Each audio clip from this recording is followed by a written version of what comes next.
Hey everybody, how's it going?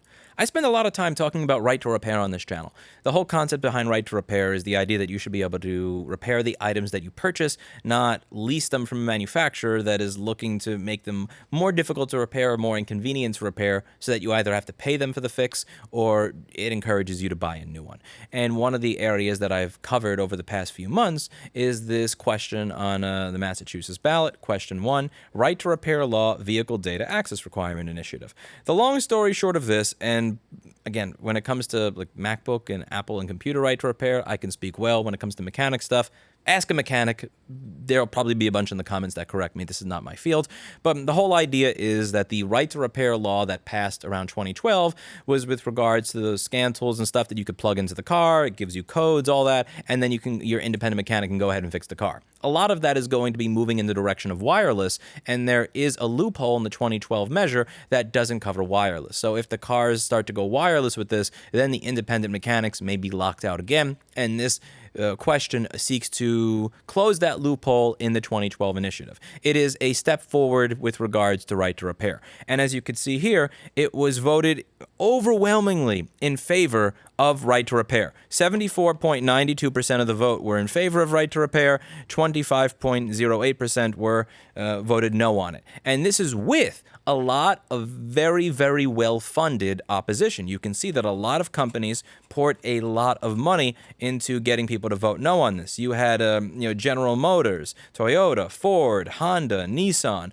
Lots of companies put lots of money into this. You had $26 million go to this Coalition for Safe and Secure Data that does nothing but create these fear-mongering commercials I talked about here, where I did a video, not right to repair, but they try to define it as the right to repair, stalk and assault you, it seems, from their commercials, where they have people that are, all scared as they're getting into their creepy parking lot where the white balance is adjusted really blue, so you're scared, and then they turn around and go, as a sinister voice talks to you, because if right to repair passes, you're going to get beaten, stalked, and raped and sexually assaulted in the parking lot, because that's what right to repair is about, apparently. In spite of all the propaganda that was very well funded, over 70% voted in favor of right to repair. Now, what happens in modern day society when the people vote for something and someone doesn't like it? Well, of course, obviously, what you do is you try to throw it out, and that seems to be what's happening here.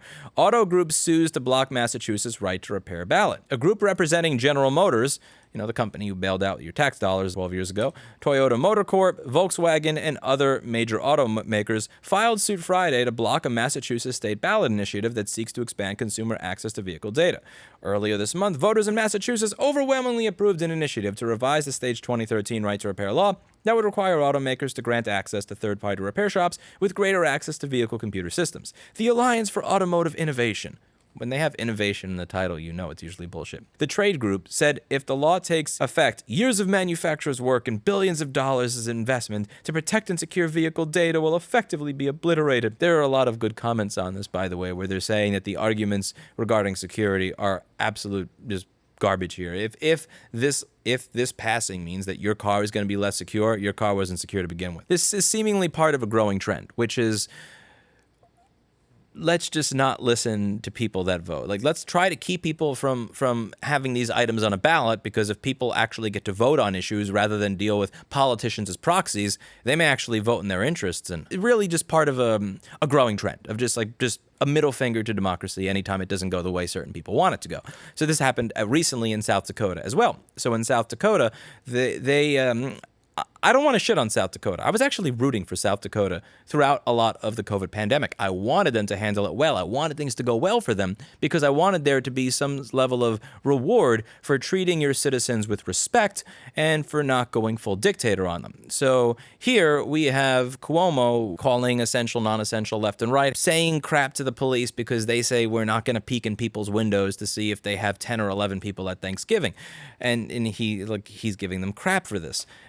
And again, as someone who believes COVID is real, who wears a mask at work, who requires everybody who shows up to his office to wear a mask, who believes that we should be taking it seriously, who's not getting into rooms with large numbers of unknown people, I prefer the approach of someone that treats me like an adult to someone who treats me like a child. And I was rooting for the approach where treating people like adults actually works. I was happy when I heard Kristi Noem say things like this, but the problem is that she doesn't actually believe it. So let's just go over what that is. My people are happy. They're happy because they're free. My people are happy. They're happy because they're free. I can get behind that statement. I believe in that. I believe in freedom. What do free people do? They vote on issues that matter to them. And what happens when people vote and they vote overwhelmingly in favor of this proposal versus that proposal? Well, this proposal is the thing that gets passed, right? Because you believe in freedom. You believe that people are happy when they're free and you want people to be free in your state, right? That's why if, let's say, they vote overwhelmingly in favor of decriminalizing marijuana, that you would go ahead with it. You would respect it, even if your own personal viewpoint doesn't agree with it. LOL. Yeah, good luck with that one. South Dakota police file a lawsuit to overturn voter-passed marijuana measure. The law enforcement officials in South Dakota are asking a judge to throw out a marijuana legalization measure that state voters approved this month, filing a court challenge that appears to have the backing of Governor Kristi Noem and is being paid for, at least partially, with state funds. So that means that you, the taxpayers, the people that specifically voted in favor of this, not only are you not getting it, this funds that are being used in a lawsuit to ensure that you don't get what you vote for came out of your pocket. Damn. There's this one article here where Noem says marijuana opposition is not about personal freedom. And one of the things that she says in this video is, it's not about personal freedom. It's just, I don't know anybody. I don't know people who think that they make better decisions when they're on drugs than when they're not on drugs. Virtues of liberty and personal responsibility and, letting people make the right choices for themselves. You've also publicly opposed legalized marijuana. How do you square those two things, personal responsibility, but your opposition to marijuana? Why am I opposed to drugs? Well, I've never met anybody that's made better decisions or gotten smarter from smoking pot.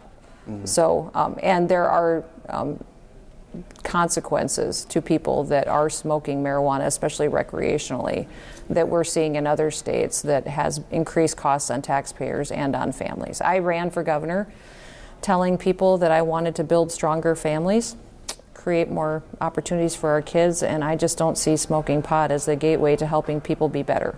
Sure. But how do you gauge your litmus for personal responsibility? Is that how you decide what's worth touting as? No, when we're talking about a drug that SAMHSA's put out significant statistics on that causes more mental health challenges for our youth, that it actually transforms their brain and requires, or it doesn't require, but it can cause them to have more mental health issues in the future, and that there's people need to know those types of things, and that's why I'm not recommending that we legalize pot. So you're going to get rid of the bars, right? You're not going to be able to, go to a bar and drink a bunch of poison for a low price that makes you, let's say stupider things to men or women that you may have a crush on, get into fights that you otherwise wouldn't get in, crash your car in a way that you wouldn't crash your car before you drink the poison liquid.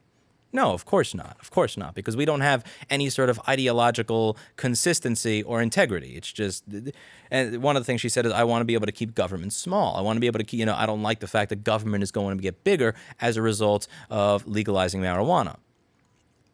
Okay, how about the prison system that is big as a result of this being criminalized? How about the fact that there's an entire underground distribution network that is not a part of government that can sometimes be violent as a result of this being criminalized? This general trend of who cares what people vote for? We here in New York City, we have a dictator as well. His name is Andrew Cuomo. It doesn't matter if, let's say, people vote 137-4 in favor of legalizing electric bicycles. If the people elected by the public vote 137-4 in favor of legalizing electric bicycles, what does our benevolent dictator Andrew Cuomo do? He vetoes it because he has the final say, because he's a dictator. What happens in South Dakota? Oh, we want legalized marijuana. No, not only are you not going to get what you voted for, but she's going to use taxpayer dollars to try and ensure that you don't get what you vote for. Here we have a blue dictator. There they have a red dictator. They look different. They sound different. But at the end of the day, it's the same concept. Oh, you want something and you vote for it? Fuck you. And it becomes tiresome if you're a person who is disenfranchised with the concept of voting, or believes that your vote doesn't count, or believes that it doesn't really matter. This is a great way to ensure that people stay cynical and that change never occurs. And sometimes I kind of wonder, is that the point? Maybe that's the point. It's sad. And this is something that's just been going on for years. It's not even something I can just say happened just this month or a few months ago. I remember 4 years ago, a lot of people where I live did not want to accept the results of the presidential election because democracy didn't work the way that they wanted it to work.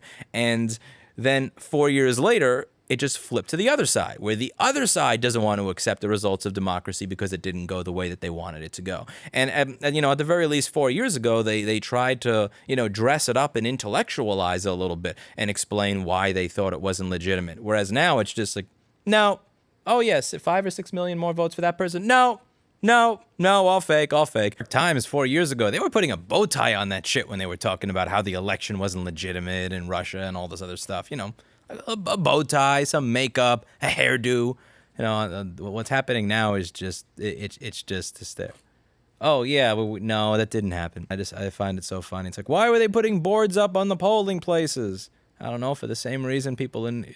Listen, I was insulting de Blasio for the fact that he had no idea why people were boarding up their windows in New York. Because when a bunch of angry people show up outside, you probably want to board up your windows. I read up on the court cases that are being brought up and what is the evidence being presented or the lack of evidence, and it's just, it's hysterical. Like, it almost doesn't matter what political side you're on. People seem less willing to accept the results of the democratic process when they don't win, and it's just getting tiring. Right to repair won in Massachusetts. Deal with it. Legalizing marijuana won in South Dakota. Deal with it. It won't fucking kill you that someone doesn't go to jail for smoking some weed. It won't kill you. I assure you. That whole argument that people make bad decisions when they smoke weed, when they do drugs, they make bad decisions on alcohol as well. When there was there was that giant motorcycle rally with tens of thousands of people that you know, someday I may want to attend something like that. It looked like fun. But you think when you get like tens of thousands of bikers together and you have them around alcohol, I'm not saying you shouldn't be allowed to do it. I'm not saying you shouldn't be allowed to do it. But are you saying that, like, that's not going to result in even one bad decision, but the weed will? Like, get the fuck out of here with this shit. It's just crazy. It's just crazy. I'm kind of curious what you all think in the comments down below. This is honestly supposed to just start as a rant on them doing the right to repair lawsuit. I don't know how we got into 2016, 2020 election, South Dakota, weed, and all this other stuff, but I don't know. It just seems to be like a growing trend to me. It's just, oh, this is what people voted for? Well, it's not what I wanted, so fuck that. It just seems to be seems more people are willing to just come out with that and just, yeah, I don't care. I don't care. That's about it. As always, I hope you learned something. I'll see you all in the next video. Bye now.